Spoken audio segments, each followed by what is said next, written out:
welcoming Lisa Dahl to the stage, executive chef and owner of the Dahl Restaurant Group. Hey, everybody. Hi.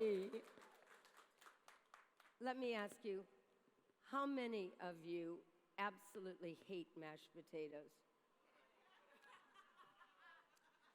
And how many of you hate lobster with garlic?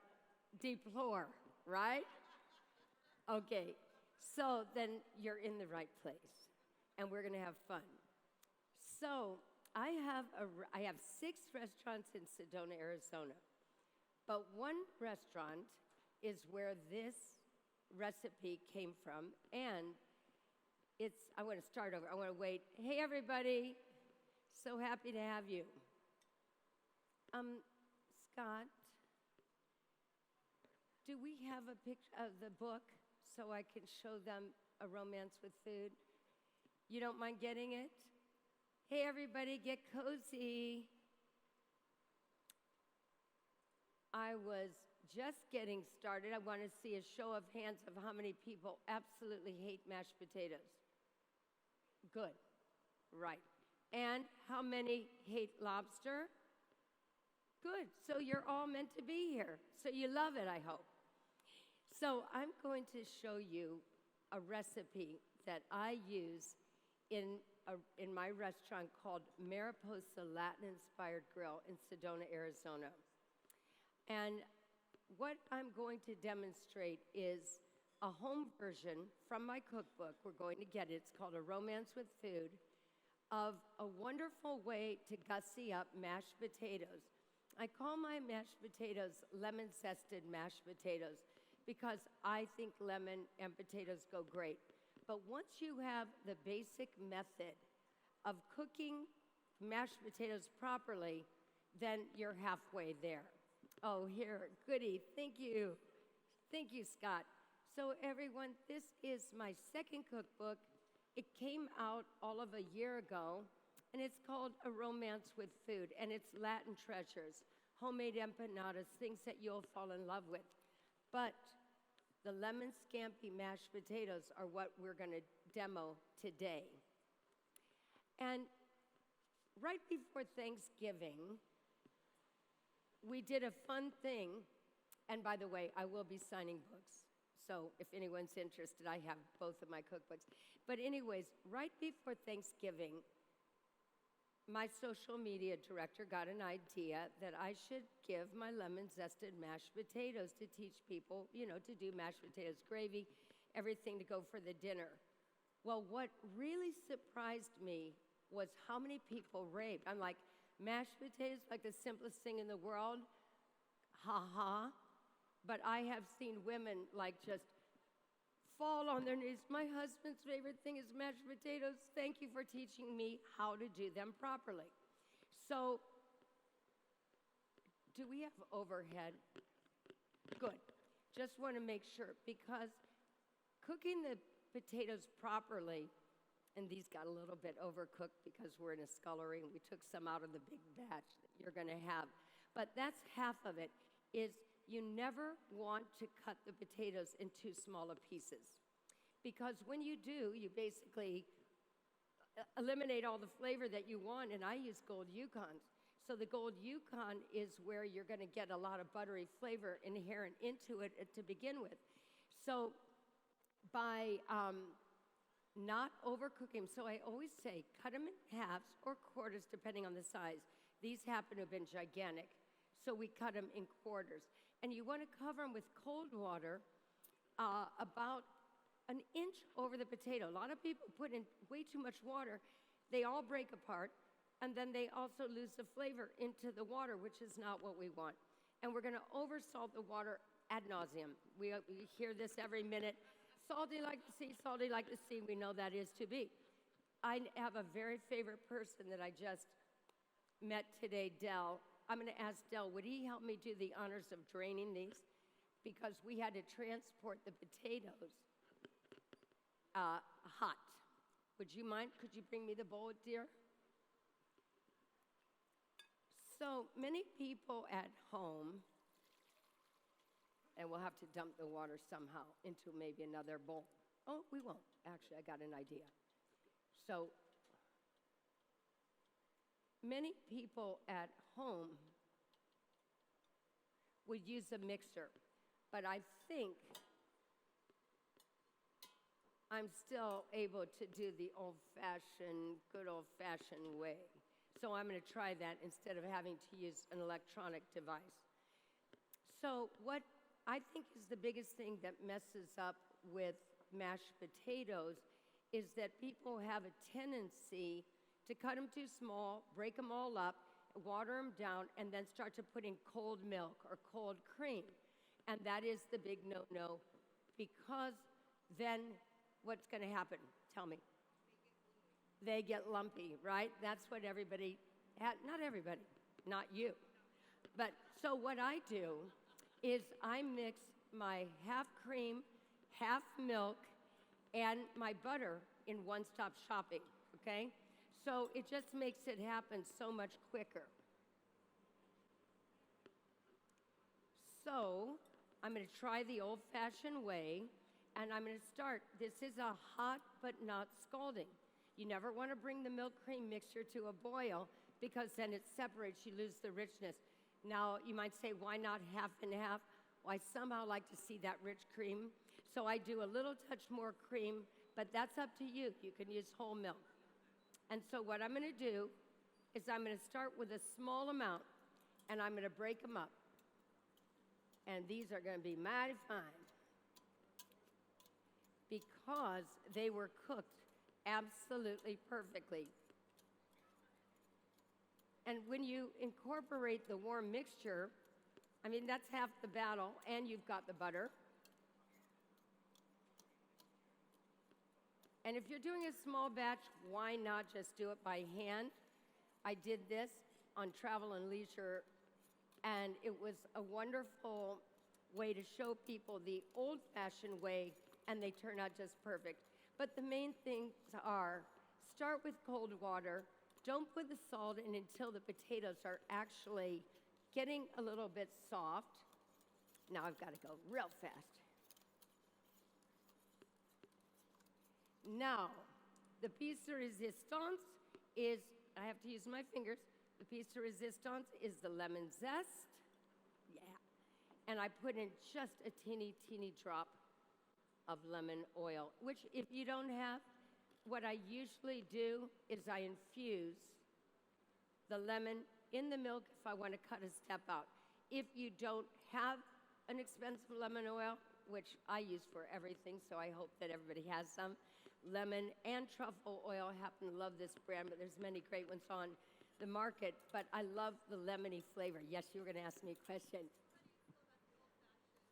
Well, I have the kind with, I have a potato ricer, masher. We also can use a mixer, but for this small amount, it would have been laborious. And this just does the job just fine, okay? I mean, if you're making it for a small amount, but if you start to have a larger volume, like at a holiday, then of course, you will absolutely want to use a mixer, or just like a mixer right in the pan you're cooking them in, okay? Easy peasy. Okay, I need a tasting spoon so I can know, and I need to turn this up.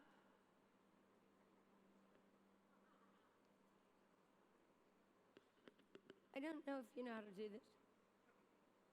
Okay, would you be willing to see if this is how to do it?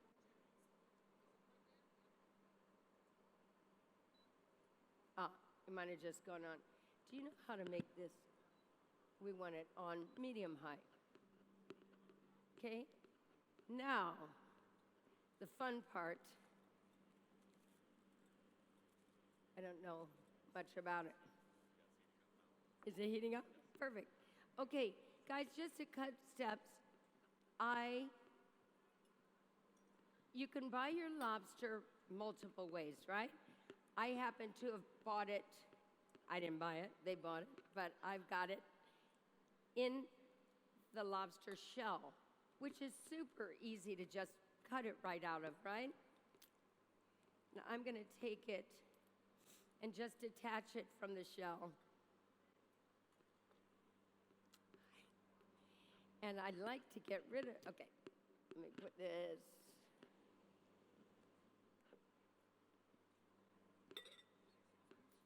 Oh, thank you. So I'm just going to cut the meat. Without him, I don't know what I would do. Is he amazing? This is Dahl, and he helped me so much earlier. Okay, so I'm cutting it in 1-inch chunks, but you know, you can also get the meat already prepared if you want. You can get knuckle or claw or the full lobster tail. But I cut it into nice, meaty, about 1-inch chunks.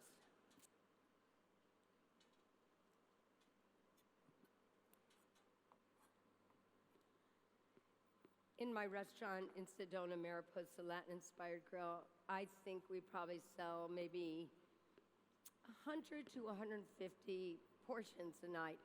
It's so popular, you have no idea. I mean, everybody loves lobster mashed potatoes. A lot of people do lobster mac, but I like lobster mashed potatoes personally. I grew up in Indiana, and that's where mashed potatoes were the thing. And I learned how to make proper mashed potatoes from my gram, because my grandmother did everything with a lot of use a la testa, as they say. She used her head, and she taught me the right way. Some things never change. So I'm waiting for this to get hot. When you start to, can you make it a teeny bit hotter? So when you're making any kind of scampi, shrimp scampi, lobster scampi, thank you, sweetie, you've got to saute it hot, but you don't want to tighten up the shrimp or the lobster or the scallops. So it's an art to how to do it without overdoing it, and that is the key. So I'm going to start with a touch of oil, just enough. I use an EVO blend, and I want to be able to sear the lobster, but I also want to be able to cook it rather quickly.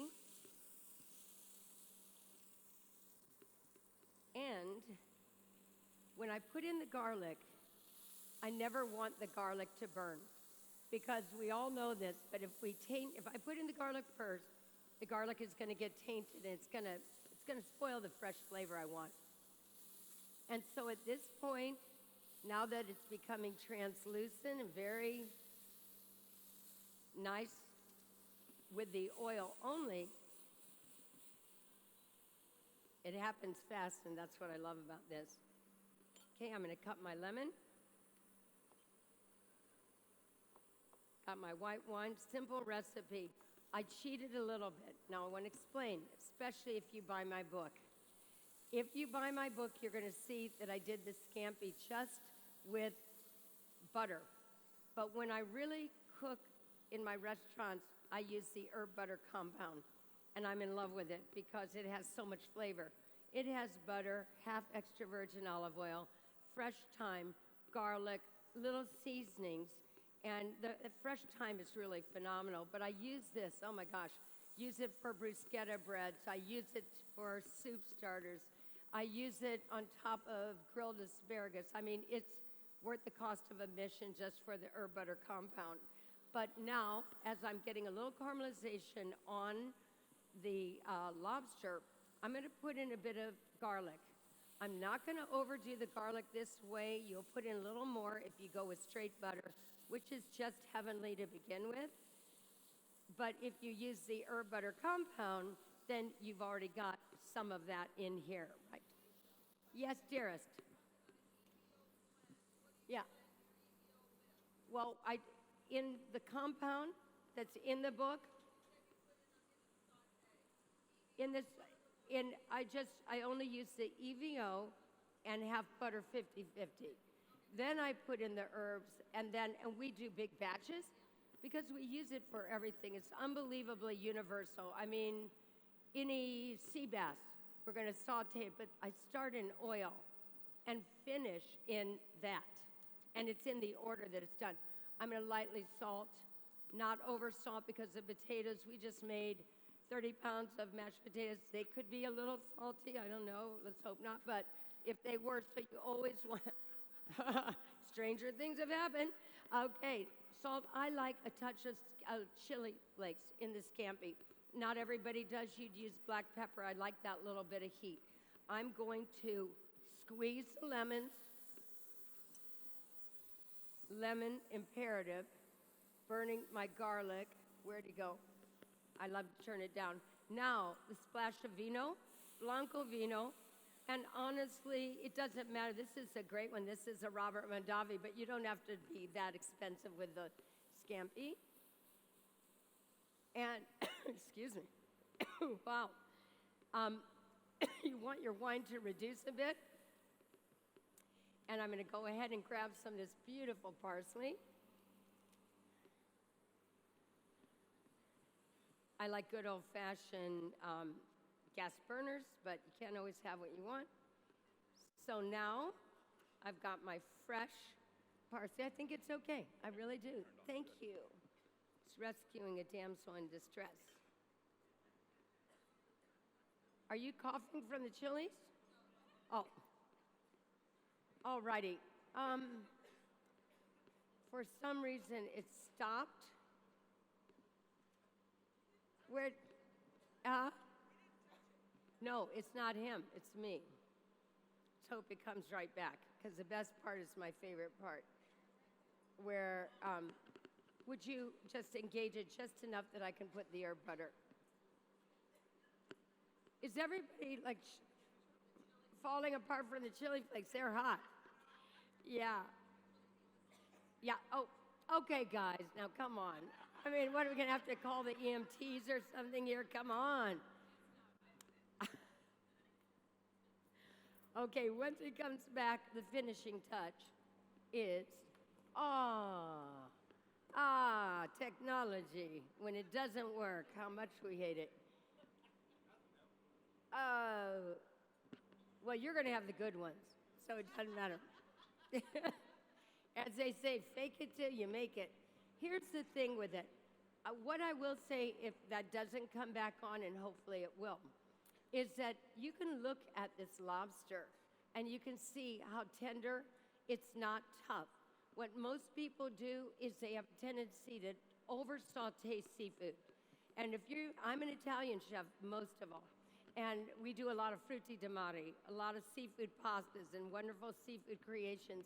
And the art of that, especially if you have a restaurant serving, gosh knows, I mean, sometimes in our Italian restaurants, we might have 60, 70 orders of a frutti di mare type with pasta. Well, we're not going to let it linger in the saute pans, because then how would we serve all those wonderful dishes? It's fast. It's your pan preheated, not like I did today. Your pan is preheated, then goes in your oil, then goes in your mussels or your clams or your lobster or your different products.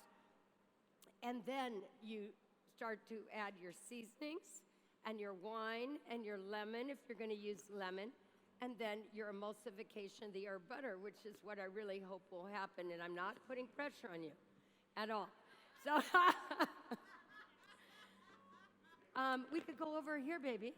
What about this? Why not try it? We're almost done. I think that the point of the entire, I'm just going to finish it off with the herb butter. It's going to go real fast. I think the point of the mashed potato part is if everything is ready, you don't have to make it a big stress out that mashed potatoes, if the milk cream or cream only, however you do it, you can do just regular milk. But if you do that, now it's time. I'm going to take this wonderful compound. Again, if you don't want to do that, then at home you've already got your butter. But I like the compound. You know what I do? I put it into little sachets and stick it in the freezer and just pull it out. Garlic focaccia or ciabatta. Oh, that's pretty. See how nice that looks? Look at how you get that nice, rich emulsification. Now I'm going to finish it with a little fresh Italian parsley. Voila. I'm going to try to turn it off because I don't want it to. And I'm going to take a bite just to see how spicy I made it. Let me take a baby bite just to try it. Okay?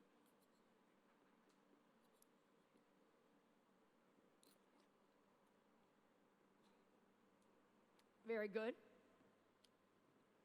Maybe a little too spicy for you gringos.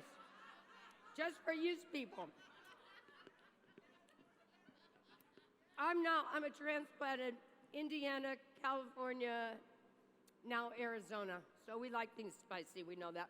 Okay, now, I think I'm just gonna do it in a pretty little pan. And I'm going to take the mashers. Boom. Boom. We serve it in a big, beautiful red bowl. So the red of the lobster comes out. It's really pretty. But I'm going to be happy for what I have today. And, and now I'm going to take this lobster scampi. Yum, yum, yum. Oh.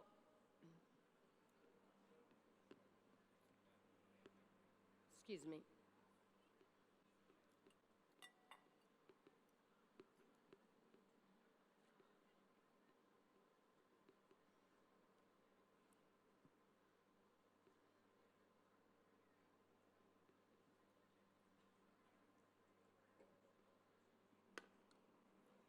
Me teeny touch lemon zest. Little few bits of fresh parsley. And that is comfort food. Decadent comfort food, if I do say so. You're going to eat the real stuff, okay? It's coming out. Thank you, everybody. Any questions? I can give you any tips what not to do. I'm happy to do it. Yes? Excuse me one sec, that fan is L-O-U-D. Yes? What I did, wait a minute, let me see if I can show it to you. They maybe took it away. Okay. Yeah, I had the lobster tail, and I basically just cut it out carefully, and then you could snip it with a scissors. It's really easy. But yes, I did. Yes. Well, I just actually didn't even take the backside. I cut around the edges and pulled it right back. Super, super easy. But the other thing I was going to tell you is you can also get lobster meat, which is the tail, the claw, and the knuckle. And you can use that. Your butcher probably has it in the seafood section. It's easy to do the lobster tail. It's raw, and then you're just going to saute it. It's going to take all of maybe 2 minutes in a proper saute pan. Usually I don't burn the garlic, okay? So cut me some slack. Yes, Miss? Yes, Mary?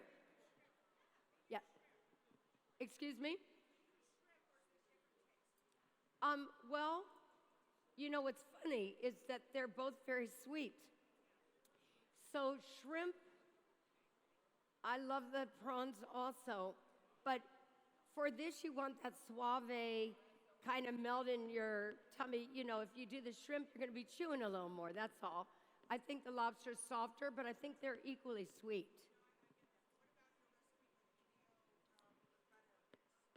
Say it one more time. What about the rest? It's in, I have 2 cookbooks, and I put it in both because I think it's such a great thing. You know, you're finishing off a pasta, you've got this herb butter compound. We have the best bruschetta on the planet in my Italian restaurants. And one reason it is because we take our homemade focaccia, we put the herb butter compound, grill it on the grill, bada bing, bada boom, right? But there's nothing you can't do with this stuff. I might put this in scrambled eggs, or so it's really lovely. It's like a one-stop shopping type of thing that you can do miraculous things with, you know. But you were asking me about the difference in the shrimp versus the lobster. Different, yeah. And I just think the lobster is maybe next level in terms of, you know. Now, how did it turn out, everybody? I want to hear. Is it good? Okay. Look at me, because are you telling me it's okay? Because, you know, oh, yeah, yeah. Thanksgiving is my favorite time of all. It is. I mean, the stuffing and everything is what we're, yeah.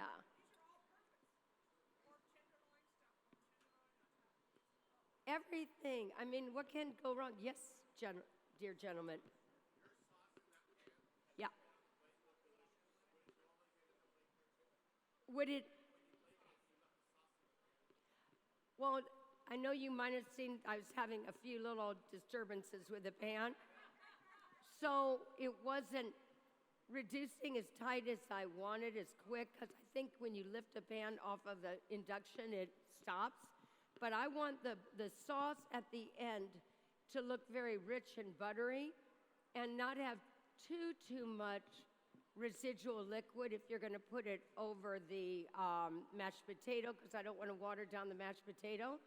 But say I did that and I was going to make a seafood pasta or risotto, that juice is valuable. That juice is very valuable. Thank you for coming, everybody. Hope you like everything. Thank you. Bon appetito.